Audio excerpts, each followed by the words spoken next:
Okay, I want to talk a little shutter speed today. Shutter speed is going to be the next application of creative exposure that you're going to take on with this class. Shutter speed is the amount of time that the film or sensor is going to be exposed. Let's take a look at, hold on a second here while I try and get focused. Shutter speed has to do with a mechanism on the inside of the camera, and I'm using an old film camera here to show you. It's essentially this mirror, and in film cameras it also had to do with a pair of barn doors behind the mirror. When you press, if this is wound, when you press the shutter trigger, the shutter flaps up and away from the film or the sensor.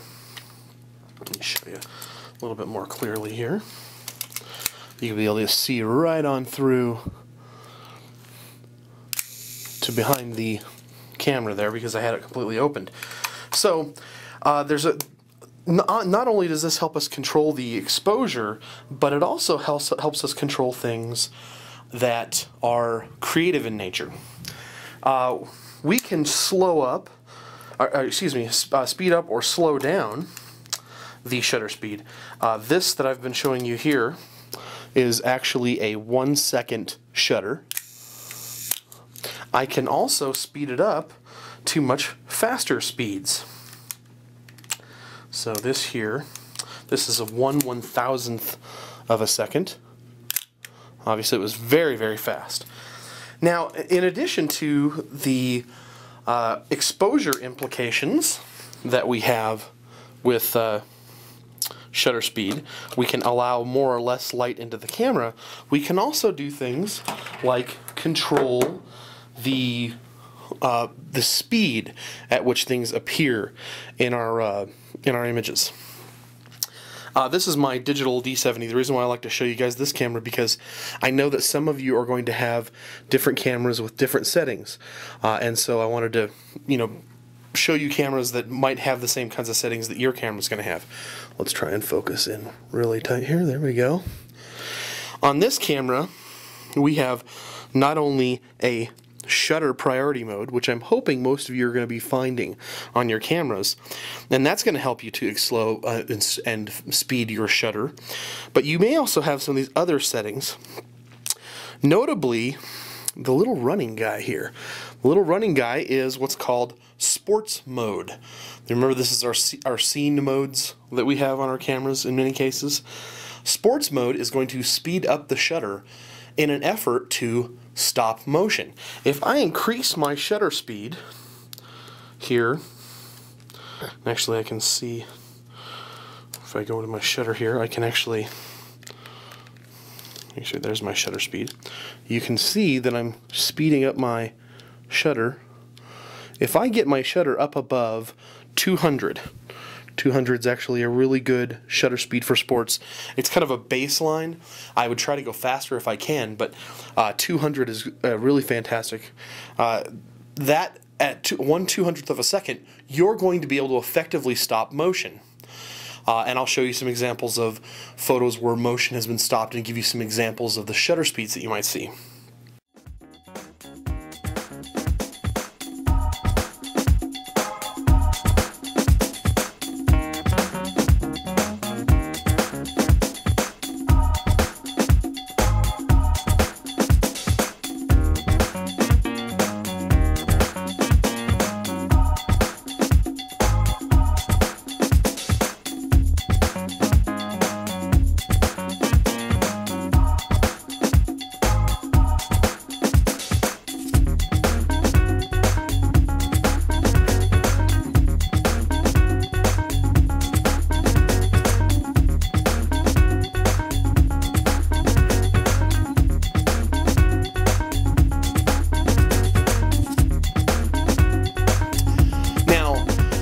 Stopping motion, of course, is advantageous when you're shooting a fast-moving subject, but there are also all kinds of creative opportunities for slow shutter as well.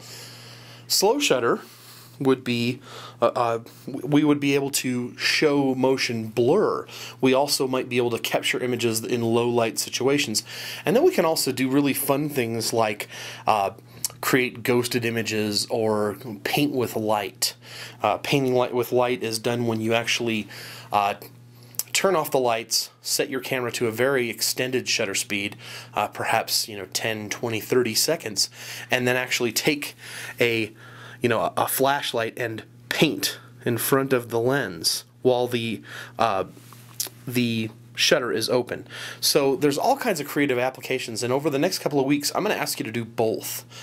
And this is again why we need to learn how to get to familiar with our cameras. Now, if you don't have shutter priority, as this camera does, you may have some other options. Of course, sports mode for speeding up. This mode right here, and a lot of your cameras are going to have this, this is a night scenic mode. Night scenic modes are going to slow down the shutter as well. So you have options depending on what type of camera you're using, and that's why it's really important that you get to know your camera. And again, I'll try to show you examples of both of those. And of course, just as we talked about before, it's important that if you are confused about any of these features on your cameras, that you need to contact me and get help right away. So any questions I can answer, just contact me. Hopefully that you found this short video helpful.